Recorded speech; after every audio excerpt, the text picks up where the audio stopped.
So we got another episode of 5 of the coolest mods to come out for Fallout 4 in the past week. This is a series where I show you 5 of the, you get it. There's actually quite a few special mods in this one, and one that you probably missed because it's actually an update to a mod that I haven't covered in quite a few months, but a update that is worth downloading the mod for or re-downloading it. If you guys do enjoy the content, you can leave a like or subscribe for more, but with that, we'll just jump into the first one.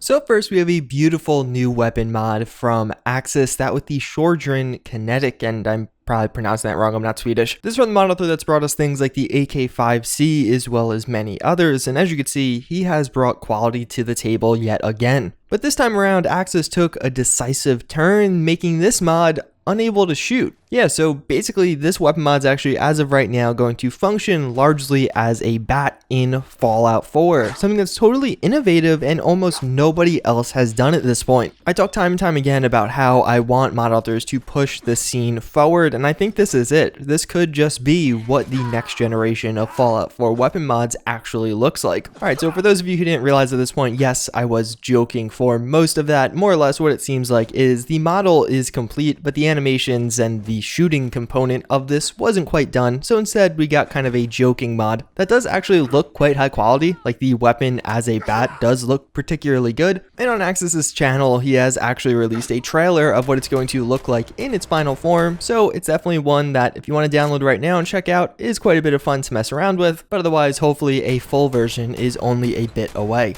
Then we do have the port report of the week, that being a brand new mod that was just ported over to Xbox One, and what that's going to be is the CommonwealthCarriages. This is a mod I showed you on PC a couple of months ago. More or less what it's actually going to add in is a bunch of carriages that you can get into with your companions, and they'll take you around the Commonwealth, kind of an alternative to fast travel. Of course, as you're probably seeing in the background, the distinctive difference with this mod being that it's going to do so in real time. You're actually going to traverse the Commonwealth in this little carriage. It's way more immersive in the sense that you actually have to go from point A to point B, but kind of nice in the sense that you don't have to walk there. You'll actually be extremely hands-off and enemies can attack you in the carriage. But with this port report, I also want to give a shout out to Sim Settlements. They recently released some new t-shirts. I actually got one myself. I'll have a link down below as to where you can pick these up. I personally think they look pretty cool, and again, a lot of you guys do mention how you'd rather support mod authors directly than things like Creation Club. Well, here's your opportunity. You can throw some money back at the developers of Sim Settlements, but also they reached out to me to give away a few coupon codes to get free shirts. So I'm going to have a link to this tweet down below, and 3 of you guys who do retweet this tweet will be selected to get a coupon code. Basically, it's going to give you the shirt for free, but you'll still have to pay for shipping, so they don't take as much of a loss on this. This is without a doubt one of the best mods for Fallout 4 right now, so if you guys do want to show your support or even just get a t-shirt for free, again, a link down below where you could buy the shirt or check out the tweet to win one.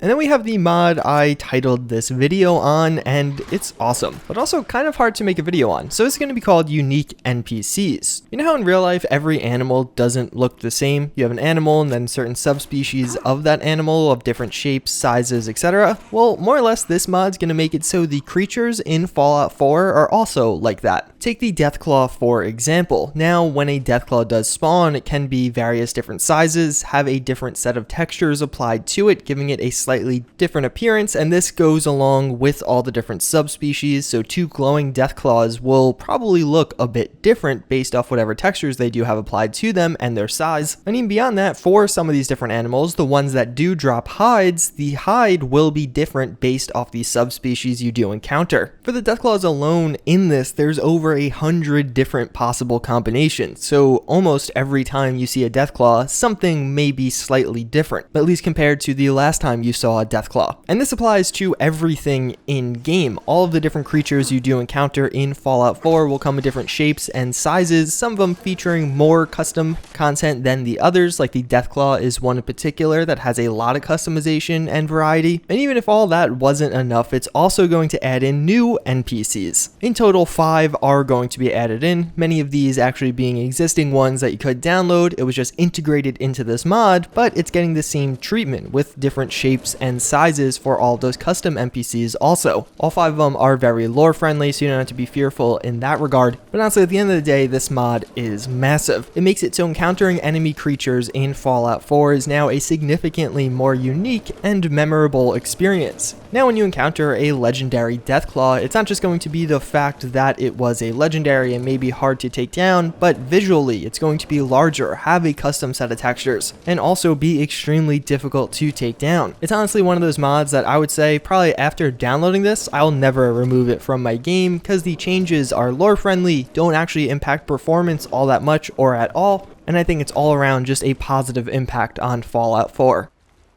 But hey, now that you have some creatures in the game, you need a way to run away from them. And for that, we do have ninja smoke bombs. More or less, what this is going to add in is those ninja smoke bombs you've seen from movies or even video games. Batman uses something similar. It's going to add in a new type of grenade that when equipped, you can throw it down, a poof of smoke will appear, and you'll go invisible with increased speed, able to escape your enemies. It's a fairly simple and self-explanatory mod. You kind of see exactly what's going on. It's going to kind of give you some of the effects of a stealth boy and a speed boost. If you're trying to go for a melee or stealth character in Fallout 4, I think this would make the experience a ton of fun. Allow you to get in quickly, take somebody down, but also giving you an avenue to escape. Another really nice touch with this mod is it actually also scales with the ninja perk. So you're going to get certain benefits to the smoke bombs depending if you have a level at all of the perk, and also as you get to level 3. It'll increase your speed and increase the length of the visibility. All around a really cool one. I definitely like its addition to the game, and it's just kind of a bit of fun. It introduces quite a few opportunities for new and unique playstyles.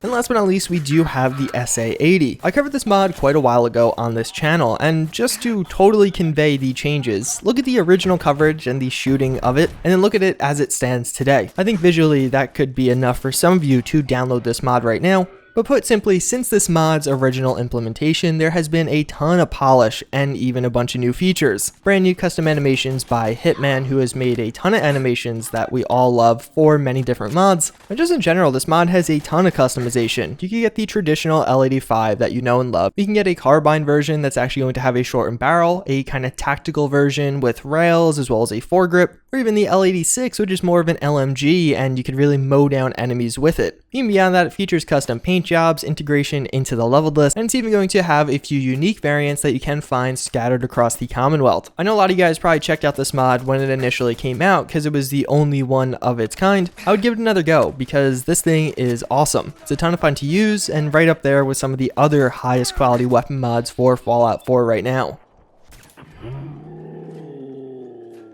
So that's pretty much going to wrap it up for this video. Hopefully you guys did enjoy as always, and there are going to be links to everything I talked about in the description if you're interested. This is my first week of classes. I only had 2 days of class, so it wasn't really like a full week. So my schedule on YouTube may be getting changed a little bit in the coming weeks. I'm going to try and pre-record more so the night before rather than the day of. And probably this week I'm going to start doing psych fun facts at the end of videos again like I used to. Yeah, otherwise that's pretty much going to wrap it up for this video. A pretty short one, but again, some of these mods were really awesome and definitely worth a download. As always, again, I thank you all for watching. I do hope you enjoyed, and I hope to see you all next time. Later.